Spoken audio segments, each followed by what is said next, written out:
Hello friends, உருளைக்கிழங்கு இல்லாமல் பூரி சப்பாத்திக்கு மசால் கடல மாவு வச்சு செய்யலாம். ஒரு பெரிய வெங்காயம் ஸ்லைஸாக கட் பண்ணியிருக்கேன், 2 பச்சை மிளகா, கொஞ்சம் கருவேப்பிலை, 2 தக்காளி கட் பண்ணி எடுத்துருக்கிறேன்.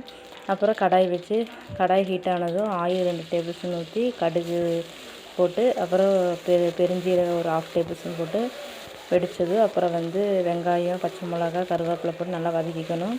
இஞ்சி பூண்டு பேஸ்ட்டு ஒரு 1/2 டேபிள் ஸ்பூன் இருந்தால் போட்டுக்கலாம், இல்லைனா பூண்டும் போட்டுக்கலாம். இருந்தால் 2 பல் பூண்டு, இஞ்சி பூண்டு பேஸ்ட்டு நான் போடுறேன். இப்போ தக்காளி போட்டு நல்லா வதக்கிக்கணும்.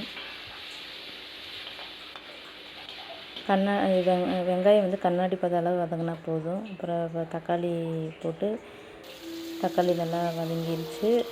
உப்பு போட்டு நல்லா வதக்கணும். அப்புறம் 1/2 டேபிள் ஸ்பூன் இஞ்சி பூண்டு பேஸ்ட் போடுறேன்.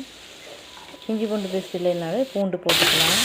அப்புறம் 1/2 டேபிள் ஸ்பூன் மஞ்சள் போட்டு நல்லா வதக்கினதுக்கப்புறம் தேவையான தண்ணி ஊற்றி நல்லா கலக்கி நல்லா இந்த வெங்காயம் தக்காளிலாம் அதை வேகணும்.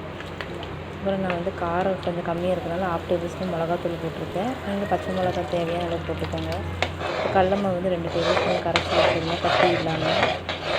அதை போட்டு ஸ்டவ் சிம்மில் வச்சு இந்த தண்ணி கொதித்ததும் நல்லா கெட்டியாகிடும். இந்த மாவு கரைச்சி வச்சு நல்லா கொதிக்க வச்சா ரெடி ஃப்ரெண்ட்ஸ். சூப்பராக இருக்கும், ட்ரை பண்ணி பாருங்கள். இந்த சேனல் பிடிச்சா லைக் பண்ணுங்கள், கமெண்ட் பண்ணுங்கள், சப்ஸ்கிரைப் பண்ணுங்கள். Thank you friends.